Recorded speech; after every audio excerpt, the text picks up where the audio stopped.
Meitene, kas dzimusi Bulduros un savā dzīvē redz ne tikai makaronus ar sieru, bet arī meldzeni.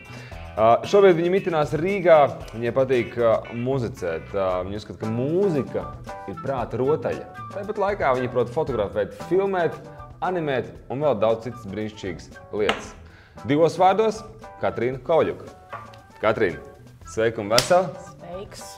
Es uzskaitīju neskaitāmas lietas, ko tu dari, ko tu māki, kas tev patīk.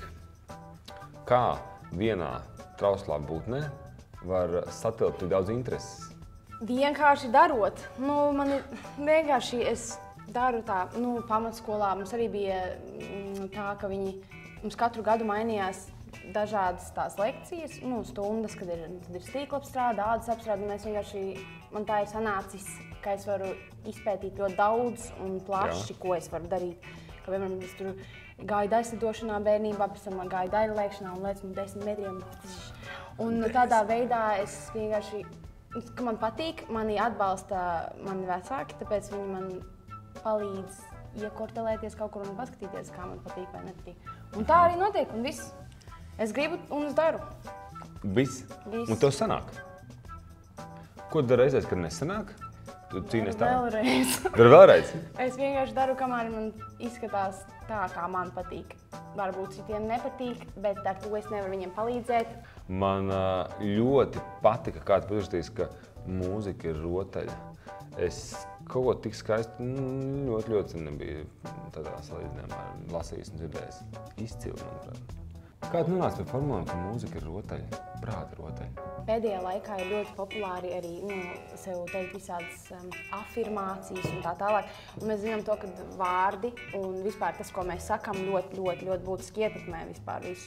Un visas frekvences, kuras mēs dzirdam, arī ietekmē. Ja tu dzirdi kaut ko melanholisku, tev uzreiz liekas, es gribu tur paraudāt zem lietus vai es nezinu. Un tā arī, vai arī tev ir kaut kāds tehno saulains, tad tu skraidi apkārt desodāms.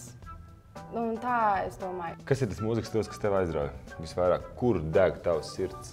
Pašlaik esmu ļoti aizrausies ar R&B un tā kā rhythm and blues un vispār gospelis un tā tālāk. Tāpēc, kad viņiem ir tāds ļoti dvēselisks dziedājums. Bet džess, protams, un tādas lietas visas arī man šausmīgi patīk, jo vokāli interesanti arī kā spēle ir etīdes, kad tu trenē vienkārši savu vokālu. Kad tu pirmoreiz tikies ar mūziku savā dzīvē, vai kurš tev iepazīstināja? Vecāki, tad, kad viņi man dziedāja šūpuļu dziesmas, man ir tāda ideja, ka tas tā varētu būt. Dziedāja, ja? Viņi tev teiks, ka dziedāja, ja? Tu dziedās saviem bērniem? Dziedāja.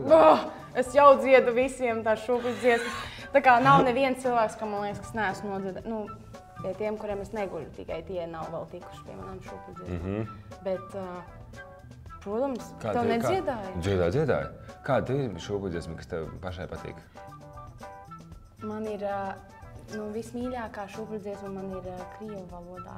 Сумерки сгущаются за моим окном, звезды зажигаются в небе голубом, светят водолени,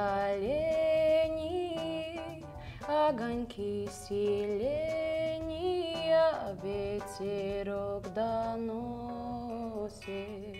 aromat цветов.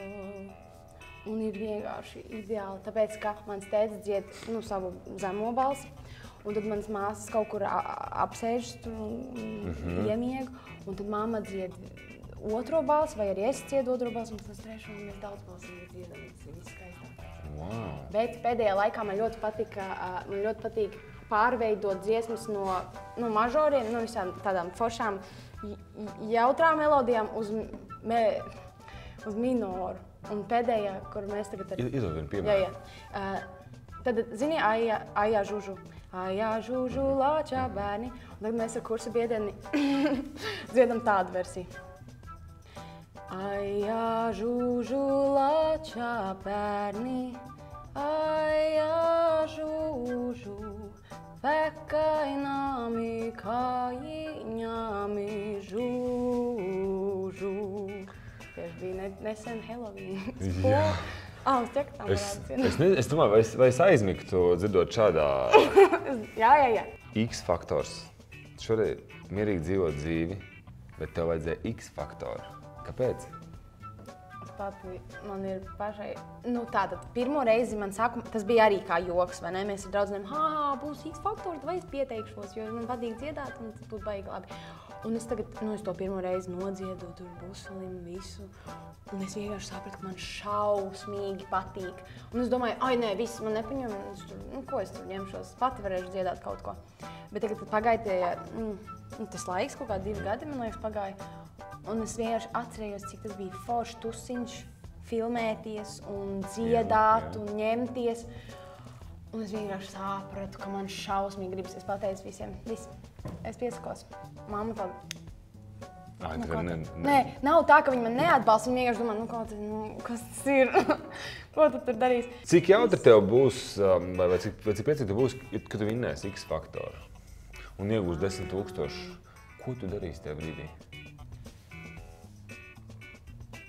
Tu esi domājis? Man diezgan grūti iedomāties. Vispār nav grūti.